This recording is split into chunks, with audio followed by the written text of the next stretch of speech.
धेरैजनाले मलाई चिना हेराउन आउँदाखेरि सोध्ने गर्नुहुन्छ, गुरु यो वैदव्य योग भनेको क्या हो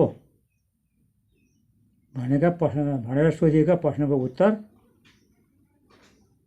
र यस्ता योगहरू धेरै छन्, धेरै कुरा नमिल्नाले हुन्छ। र आज चाहिँ एउटा कुरो ध्यान दिएर सुन्नु होला। श्रेष्ठ वर्ण तुया नारी हीन वर्णस्तुयो वर तयो सम्बन्ध मात्रेन विधवा भवति ध्रुवम भनेको के भने श्रेष्ठ वर्ण भनेको विप्र वर्ण भएको कन्या र शूद्र वर्ण भएको वरसँग विवाह भयो भने निश्चय नै विधवा हुन्छन् भन्ने चाहिँ कुरो ज्योतिषमा लेखिएको छ। र सबै विधवा हुन्छन् भन्ने होइन। केटाकेटीको दिगो लामो आयु रहेछ भने विधवा नभए डिभोर्स हुन्छ। डिभोर्स नभएदेखि सन्तान हुँदैनन्।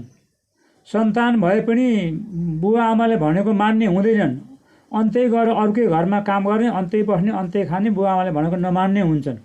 र त्यस्तो केही भएन भने रात दिन भेट भयो कि कल भइहाल्ने देखिन्छ नि। कसैको श्रीमान श्रीमती भेट भयो कि परिहाल्ने, बाजाबाज कुटाकुट पनि हुने।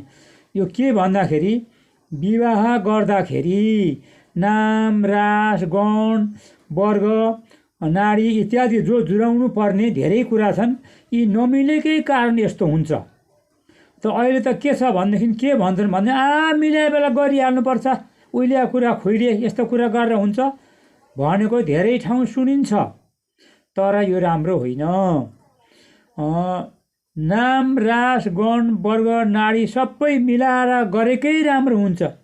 किनभने गाई किने यस्तो यसले दुध दिने भने अर्को किनेर ल्याएर खानुपर्छ भस्तो होइन। विवाह भनेको जन्मभरिलाई चाहिने विवाह बन्धन बाँधेपछि श्रीमान श्रीमतीको एक आपसमा प्रेम होस्, झगडा नहोस्, माया भइरहोस् र मेलमिलाप भइरहोस्, सन्तान पनि असल हुन्, सबैले हाई हाई गरून्, फलानाका श्रीमान श्रीमती के मिलेका के बिना जोडी मिलेका भन्ने भयो भने पो राम्रो त। आज बिहा भयो, भोलि डिभोर्स हुने, पर्सि अर्कै हुने भयो भने त्यो त राम्रो होइन। तसर्थ अब जसले जे भने पनि त्यो नसुनु। सबै कुरा ज्योतिषलाई हेराएर बिहा गर्दाखेरि नाम रास गण नक्षत्र राशि स्वामी वर्ग नारी सबै मिलाएर गरेकै राम्रो हुन्छ है।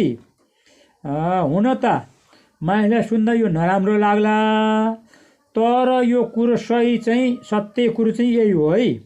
जुराएर गरेकै राम्रो हुन्छ। तसर्थ सबैले जुराएर गरौँ, पछिसम्म आफ्नो घरबारलाई दिगो बनाऊ। ज्योतिषविद रामकुमार कार्की।